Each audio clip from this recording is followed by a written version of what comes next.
누군가 그녀를 데려갔을 수도 있어요. 이 영상을 찍은 후에 누군가 그녀를 데려갔을 수도 있잖아요. 지금은 모든 가능성을 생각해야 해요. 우리는 실종된 10대 소녀를 찾기 위한 절박한 수색에서 나온 새로운 정보를 따라가고 있습니다.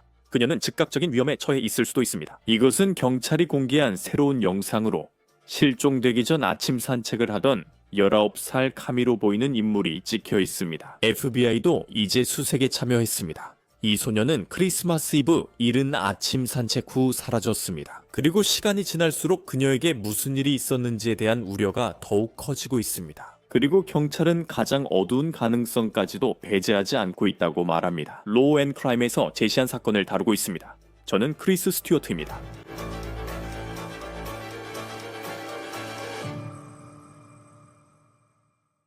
하지만 텍사스의 법 집행기관이 한 소녀가 임박한 위험에 처해 있을 수 있다고 말할 때 이 사건이 단순한 실종이나 가출 이상의 것일 수 있다는 걱정이 듭니다. 텍사스 베어 카운티 법 집행기관은 19세 카밀라 멘도사 올모스의 행방에 대한 정보를 시민들에게 요청하고 있습니다. 그녀의 친구와 가족은 그녀를 카미라 부릅니다. 이는 베어 카운티, 텍사스 당국이 밤새 공개한 영상입니다. 이 영상이 매우 어둡지만 꼭 보여드리고자 합니다.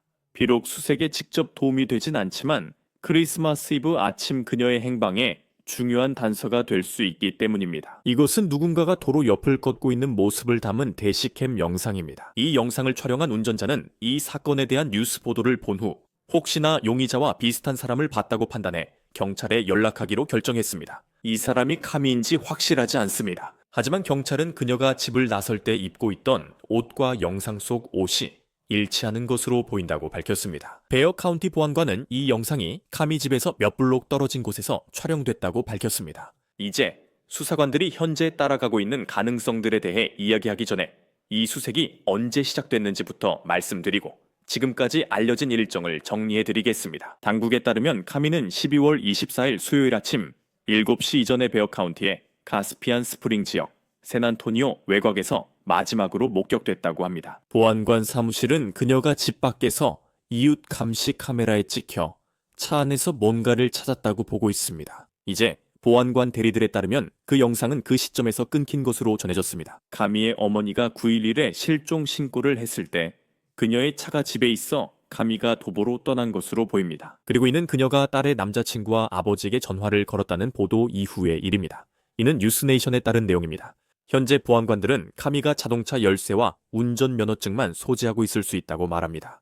여기서 가장 큰 단서이자 우려, 그리고 수사의 큰 장애물은 그녀가 휴대전화를 소지하지 않았다는 점입니다. 그것은 그녀의 집안에서 발견되었습니다. 그리고 온라인에 자주 접속하는 10대 소녀를 생각해보면 그녀가 휴대전화를 가지고 가지 않았다는 것은 확실히 주목할 만한 일입니다. 그녀는 휴대폰을 두고 갔습니다. 아시다시피 그 나이의 젊은이나 나이 든 사람도 휴대전화를 두고 간다는 건 그렇죠? 정말 드문 일이죠.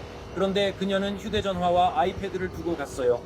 그래서 저희는 FBI 친구들의 도움 덕분에 그 디지털 증거들 중 일부를 다시 살펴볼 기회를 가졌습니다. 얻은 것에 대해 자세히 말씀드릴 수는 없지만 일부 정보는 확보했습니다. 그래서 셰리프가 많은 정보를 제공합니다. 하지만 그는 그녀의 휴대전화에서 무엇을 발견했는지에 대해서는 깊이 들어가지 않았습니다. 카미의 어머니 로사리오는 텍사스 언론사 KSAT에 이렇게 말했다. 제가 그녀의 휴대전화로 전화를 걸었지만 휴대전화는 침대 위에 있었고 꺼져 있었습니다. 충전 후 그녀를 찾으러 나갔어요. 예전처럼 걷고 있을 거라 생각했고 함께 집에 돌아올 줄 알았어요. 카미는 실종된 날 그녀의 가장 친한 친구이자 이름이 같은 카밀라와 함께 행사에 입을 드레스를 사러 가기로 했던 것으로 알려졌습니다. 그러니까 그녀는 약속이 있었던 거죠. 그 친구는 전날 밤 뉴욕 포스트의 마지막 통화에서 카미가 잘가 카미라고 말했다고 전했습니다. 사랑해. 모든 가능성을 고려할 때 꼭 생각해야 해. 경찰은 여전히 모든 가능성을 열어두고 있습니다.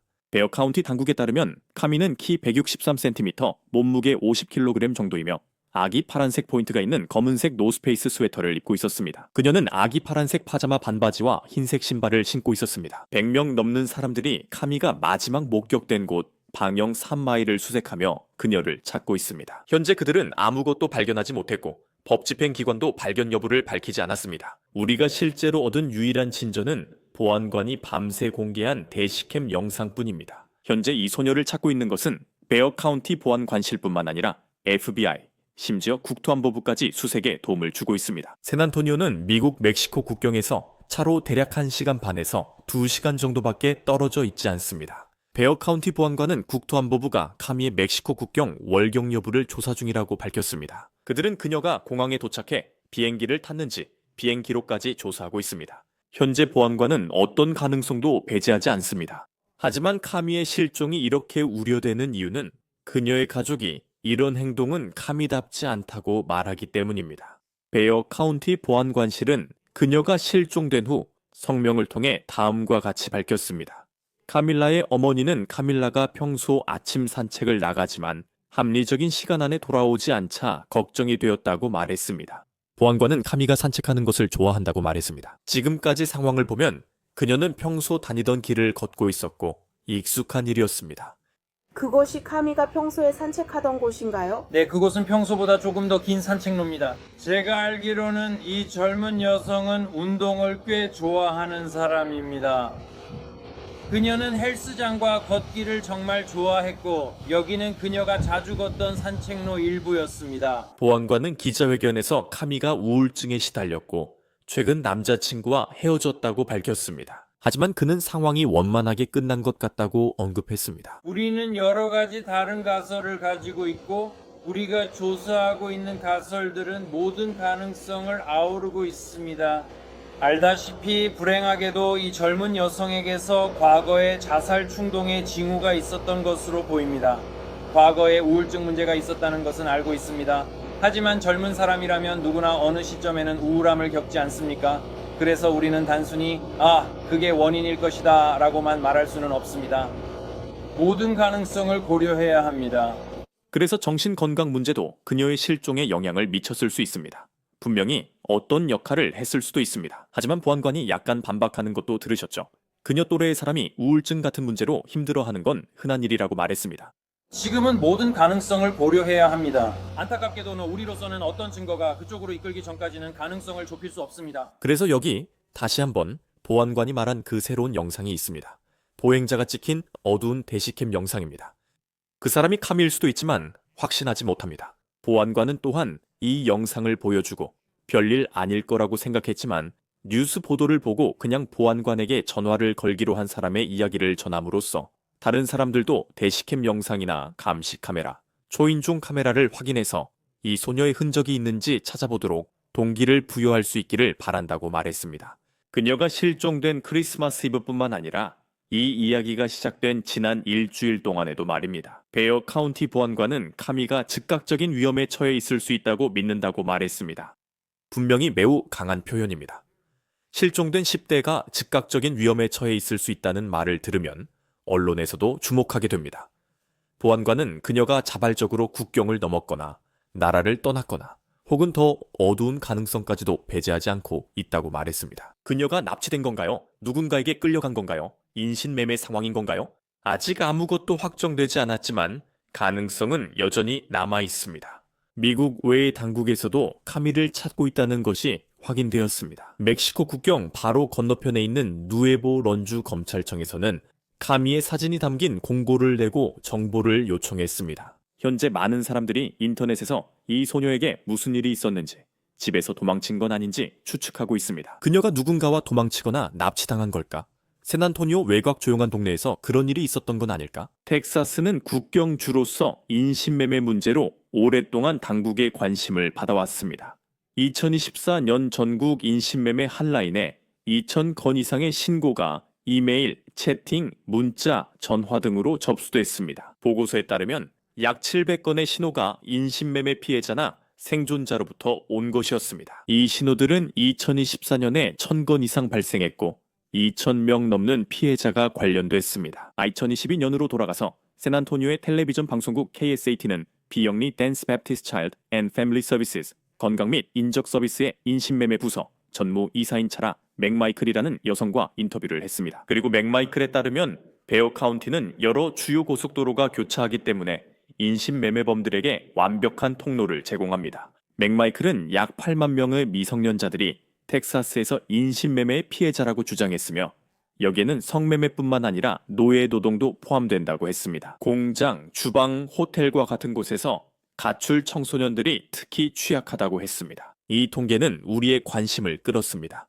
맥마이클은 KSAT의 가출 청소년 3명 중 1명, 이 24시간 내 성매매, 인신매매로 팔린다고 했습니다. 가출 청소년 40%가 노동 착취, 인신매매로 이어집니다. 다시 말씀드리지만 이번 사건에서 무슨 일이 일어나고 있는지 또는 우리가 지금 이야기하고 있는 이 어린 소녀 카미가 연루된 인신매매 상황인지 알 수 없습니다. 카미가 스스로 떠난 것인지 아니면 누군가에 의해 끌려간 것인지도 불분명하지만 이 점을 언급하고 맥락을 이해하는 것이 중요합니다. 그럼에도 불구하고 그녀의 가족은 카미가 그냥 떠난다는 것은, 특히 휴대폰도 없이 떠난다는 것은 평소와 전혀 다른 행동이라고 말합니다. 베어 카운티 셰리프 하비에르 살라자르도 카미가 이민 단속에 휘말린 것은 아닌지 확인하고 싶다고 말했습니다. 셰리프는 카미가 미국 시민이지만 그녀가 구금됐을 가능성도 있다고 말했습니다.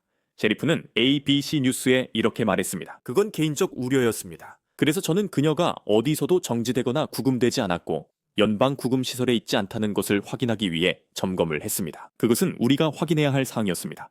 그리고 살라자르 보안관도 ABC에 카미가 임박한 위험에 처해 있을 수 있다고 말했습니다. 그리고 그 말은 많은 주목을 받았습니다. 그는 어제 그에 대해 질문을 받았고 임박한 위험이라는 표현에 대해 이렇게 말했습니다. 임박한 위험과 관련해서 우리가 가지고 있던 정보에 따르면 과거에 자살 충동이 있었을 수도 있고 과거에 자해 시도가 있었을 수도 있다는 점이 있었습니다. 그것도 고려했었습니다. 다시 말씀드리지만 이는 우리가 조사 중인 여러 가설 중 하나입니다. 하지만 아시다시피 이런 어린 사람은 체구도 작고 매우 어리고 쉽게 영향을 받기 때문에 제가 보기에는 그들이 집을 떠나 어디에 있는지 모를 때마다 항상 즉각적인 위험이 있다고 할 수 있습니다. 카미의 어머니 로사리아 씨가 KTOU-TV 휴스턴과 인터뷰하며 이렇게 말했습니다. 기도해 주세요. 기도하고 또 기도해서 진심으로 하나님과 천사들, 그리고 성모 마리아, 여러분이 믿는 분께 제 딸이 돌아올 수 있도록 간절히 부탁해 주세요. 카미의 행방에 대한 정보를 가지고 계신 분은 텍사스 주베어 카운티 보안관 사무실로 연락해 주시기 바랍니다. 화면에 보이는 210, 335, 6000번으로 연락해 주세요. 에피소드 설명에도 안내하겠습니다. 벡살 카운티 셰리프스 오피스 실종자 전담팀에 메시지를 보낼 수 있습니다. 이메일은 missingpersons@bexar.org입니다. 이제 이 수색에 대해 더 이야기해 주실 분을 모셨습니다. 내일이면 이 수색이 시작된 지 일주일이 됩니다. 지금 저와 함께 해주실 분은 소니 슬로터, 법 집행 교육자입니다. 로우 앤 크라임에 항상 함께 해주셔서 감사합니다. 이 사건을 저희와 함께 계속 지켜봐 주신 걸로 알고 있습니다. 감시와 대시캠 영상이 공개됐지만 볼 수 있는 내용은 거의 없습니다. 그녀가 어디로 갔는지 알아내려는 상황에서 이 영상을 통해 어떤 점을 알 수 있을까요? 네, 저도 봤어요. 정말 좋았고 초대해 주셔서 감사합니다, 크리스. 말씀하신 대로예요. 우리는 거의 일주일이 다 되어 가는데도 아직 그녀의 흔적을 찾지 못했어요. 대시캠 영상이 선명하지 않아요. 정말 흐릿해요. 그리고 경찰이 그녀일 수도 있다고 생각할 만한 유일한 점은 그 사람이 후드티를 입고 있었고 어두운 색 후드티였고 반바지를 입고 있었다는 거예요. 그리고 하지만 그 영상이 보여주는 건 그녀가 있었던 방향, 그리고 그녀가 이동한 지역이에요. 우리가 아는 건 집 주변의 감시 영상, 그녀가 차를 들여다보는 영상이에요. 그 영상은 그녀가 어디에 있을지, 어디로 이동했을지에 대한 방향을 어느 정도 알려줘요. 그래서 그게 수색팀이 좀 더 집중적으로 찾아볼 수 있는 지역을 정해주는 거죠. 그리고 수색대가 다시 나가서 그 지역을 샅샅이 뒤지고 덤불과 나무 사이를 살펴보고 있다는 것도 봤어요. 그리고 이제 그녀를 찾기 위해 멕시코에서도 수색하고 있다고 들었어요. 네. 그리고 멕시코와 국경을 맞대고 있는 텍사스 주 라레도까지는 차로 대략 2시간 반에서 3시간 정도 걸려요. 그리고 국경을 넘어가 본 사람이라면 알겠지만 사실 그냥 넘어가는 게 훨씬 쉽죠. 멕시코로 들어갈 때는 검색이나 검문이 훨씬 적고 반대로 나올 때는 훨씬 더 많아요. 그래서 그녀가 그렇게 했다면 그냥 걸어서 갔을 수도 있어요. 그리고 어떻게 멀리까지 갔는지 의문이 생기죠. 그녀가 텍사스 국경까지 가려면 차량을 타야 했을 거예요. 현재 어떤 가능성도 배제할 수 없고 베어 카운티의 언론에 친화적인 셰리프가 있습니다. 그는 임박한 위험이라는 표현을 사용하면서 약간의 맥락을 제공했어요. 그녀의 감정이나 정신건강 문제가 이 사건에 영향을 준 것 같다고 해요. 보안관이 공개적으로 말하고 가능성을 열어둔 지 일주일이 지났는데 지금 그게 당신에게 어떤 의미인가요? 그건 그들이 그녀의 안전을 걱정한다는 뜻이에요. 임박한 위험이라는 건 즉각적인 위협과 같아요. 그들은 지금 그녀가 안전하다고 믿지 않는다는 뜻이죠. 그녀가 안전한지 걱정한 이유는 개인적인 정신 건강 문제로 자해할 수 있었기 때문이에요. 하지만 그들이 수사를 진행하는 방식으로 볼 때 그녀가 해를 입었을 가능성도 배제하지 않고 있어요. 알다시피 그 흐릿한 영상은 그녀가 교통이 많은 곳 근처에 있었다는 것을 우리에게 알려줘요. 그리고 말씀하신 것처럼 교통이 많은 그 지역은 국경과도 그리 멀지 않아요. 저는 예전에 샌디에이고에 살았었는데 제 집은 국경까지 걸어서 갈 수 있는 거리에 있었어요. 그리고 말씀하신 것처럼 국경을 건너서 들어가는 건 검문 없이 쉽게 걸어서 갈 수 있지만 다시 돌아올 때는 그렇지 않아요. 그리고 만약 그 영상 속 인물이 정말 그녀였다면, 그리고 차들이 지나가고 있었다면 누군가 그녀를 차에 태웠을 수도 있고 그녀가 납치당했을 가능성도 있어요. 그녀가 있었던 그 구역에는 우리에게 공유된 바로는 카메라가 많지 않아요.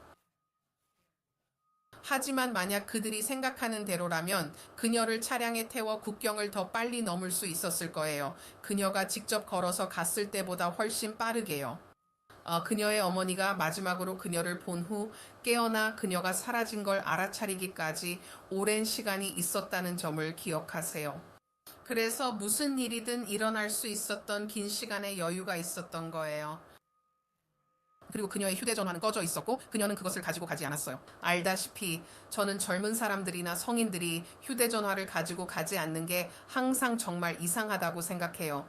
그리고 아무도 나 잠깐 쉬고 올게라고 알리지 않는 것도요. 맞아요. 그리고 그녀는 이런 산책을 자주 했던 것 같아요. 그게 또 다른 부분이죠. 셰리프가 말하길 그녀가 갑자기 산책을 나간 건 아니라고 했어요. 그녀는 약간 운동을 좋아하는 사람이에요. 산책하는 걸 좋아하죠. 이 길이 그녀의 평소 산책로였던 것 같아요. 그런데 그녀가 산책할 때마다 휴대전화를 얼마나 자주 가지고 다녔는지는 잘 모르겠네요. 그건 그들이 조사해야 할 부분이에요. 이런 상황에서 우리가 종종 수색 작전에 대해 이야기하곤 했지만 이번 경우는 매우 다르죠. 하지만 많은 경우에 만약 그녀가 멕시코에 갔다면 차량을 탔어야 했을 거예요.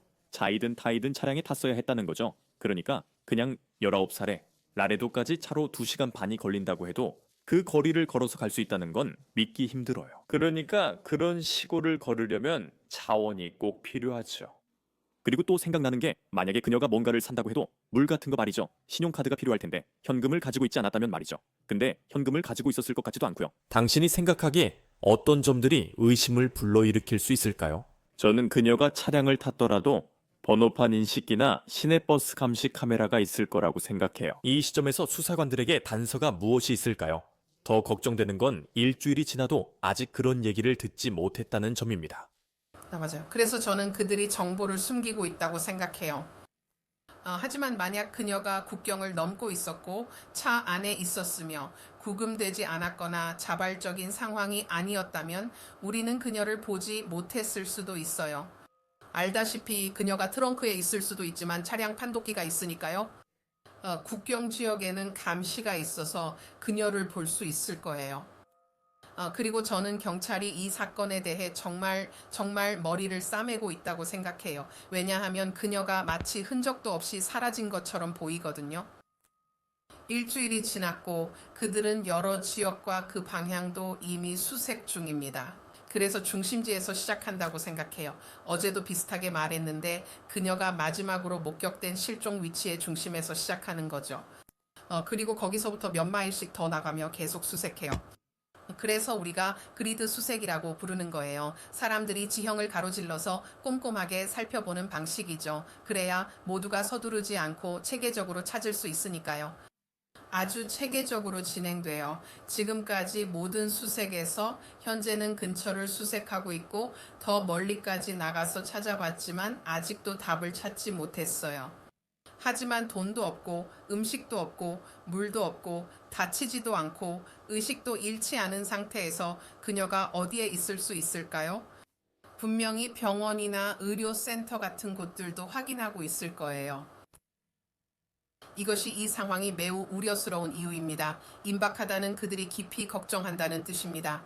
왜냐하면 이건 단순히 이례적인 것뿐만 아니라 아무도 그녀를 찾을 수 없고 그녀가 도움을 요청하려고 하지 않는다는 게 말이 안 되기 때문이에요.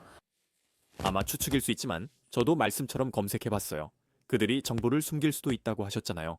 왜냐하면 오늘 아침에 이런 생각이 들어서 베어 카운티 셰리프 사무실 페이스북 페이지에 들어가 봤거든요. 지금 이걸 녹음하는 시점이 1시간 전쯤이고 그들이 올린 게시물에 14살 소녀가 실종됐다고 해요. 그리고 이건 실종자 사건이고 이 사람도 반드시 찾아야 한다는 게 분명히 아주 중요하죠. 하지만 지금 케미 사건에 투입되고 있는 자원들, 전국적인 관심, 그리고 보안관이 기자회견을 하는 것, 지휘본부가 설치됐습니다. 이런 사건에서는 10대 가출도 종종 발생하고 그녀는 이미 성인입니다. 각 가족이 원하는 대로 일이 마무리되길 바랍니다. 가출이거나 집으로 돌아올 수도 있으니까요. 그러니까 이 사건은 단순한 가출 사건보다 더 많은 관심을 받고 있다는 점이 뭔가 다릅니다. 맞아요. 그래서 저는 그렇게 생각해요. 그리고 그들이 인신매매라는 용어를 사용했기 때문이기도 해요. 법집행기관은 그 용어를 아무렇게나 쓰지 않거든요. 많은 사람들이 그 부분에 대해 추측을 하긴 하지만 법집행기관이 그 용어를 쓸 때는 보통 뭔가 레이더에 걸렸다는 건 가능성이 있다는 뜻이에요. 그리고 이제 또 다른 아이가 실종됐어요. 이번에는 실제로 어린 10대예요. 비록 카밀라가 19살이긴 하지만 그녀는 여전히 성인으로 간주되고 떠날 수 있어요. 하지만 당신 말이 맞아요. 이 일에 많은 자원이 투입되고 있고 누군가에게 정보를 흘리고 싶지 않아서 일부 정보를 숨기고 있다고 생각해요.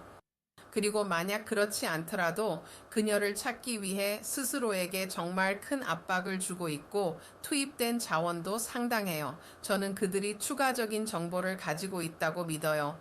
그들은 그 모든 정보를 공유하지 않고 있는데 사실 그 모든 정보를 공유하지 않는 것이 정말 중요해요. 제가 실종자나 이런 식으로 혼자 사라진 사람들을 찾으면서 알게 된 것 중 하나는 때로는 사람들이 일부러 발견되기를 원하지 않을 때도 있다는 거예요. 하지만 하지만 법집행기관은 매우 체계적인 절차를 가지고 있고 가족들과 협력해서 결국에는 사람들을 찾을 수 있습니다. 이건 저에게 조금 다르게 느껴져요. 이건 그들이 방향을 잡았고 명확한 방향이 있는 것 같아요. 그들은 확실히 멕시코 쪽을 잠재적인 이동 경로로 보고 있어요. 그래서 그쪽에서 법집행기관과 협력 중이고 전단지도 그 지역에 배포됐어요. 혹시라도 그녀가 목격될 경우를 대비해서요. 이건 그들이 아주 의도적으로 하고 있는 일이에요. 저는 또한 국토안보부가 이 일에 관여했다는 것도 알게 되었고 들었어요. 보통 HSI가 그런 일을 하죠. 국토안보부는 굉장히 범위가 넓지만 국토안보수사국은 인신매매 수사에 있어서 전문성을 가지고 있어요. 그들은 또한 많은 인맥을 가지고 있어서 아직도 영상 자료를 샅샅이 살펴보고 있고 여전히 방문 조사와 구역을 돌며 수색을 하고 있어요. 가족들이 직접 걸어서 수색하고 있어요. 하지만 그들이 최종적으로 어떤 방향으로 나아갈지 결정하기 위해 해야 할 일이 정말 많아요. 일주일이나 지났어요. 이건 너무 오래된 거고 좋은 신호가 아니에요. 아니에요. 그리고 알다시피 그냥 바라기는 그리고 아시다시피 사람들이 오랜 시간 일주일 이상 실종되는 경우가 많이 있어요. 하지만 내일이 일주일이 되는 날이라서 이게 굉장히 중요한 이정표처럼 느껴집니다. 인신매매에 관한 이야기들도 있잖아요. 그리고 트럭이 도로 옆에 세워지는 그런 사건들도 있고요. 그리고 그 안에 서류비비 이주자도 있을 수 있습니다. 가끔은 가족들도 있고 인신매매와 관련해서 그런 종류의 이야기를 보곤 하죠. 하지만 우리가 지금 겪고 있는 일이 그런 것인지 아닌지는 알 수 없습니다. 하지만 당신의 경험상 현실은 어떤가요? 이 소녀가 길가를 걷고 있다가 인신매매범이 나타나서 그녀를 데려갔다는 게 현실적으로 얼마나 가능성이 있는 일인가요? 그리고 갑자기 그녀는 종종 과장되게 묘사되는 이 지하세계로 끌려갑니다. 가끔은 다양한 언론 보도를 통해서 영화에서 보는 일과 실제로 우리 세상에서 일어나는 진짜 인신매매를 구분하는 게 어렵다고 생각해요. 당신의 경험을 바탕으로 우리가 다루는 것이 무엇이며 그것이 진짜로 무엇인지 설명해 주세요. 인신매매에 대해 생각할 때 그리고 그녀가 국경 근처에 있었기 때문에 그럴 수도 있고 그들은 아마도 다른 사건들도 겪었을 거예요. 하지만 그녀는 단순히 기회범죄를 저지른 누군가에게 납치당한 피해자일 수도 있고 그 일이 인신매매로 이어질 수도 있어요.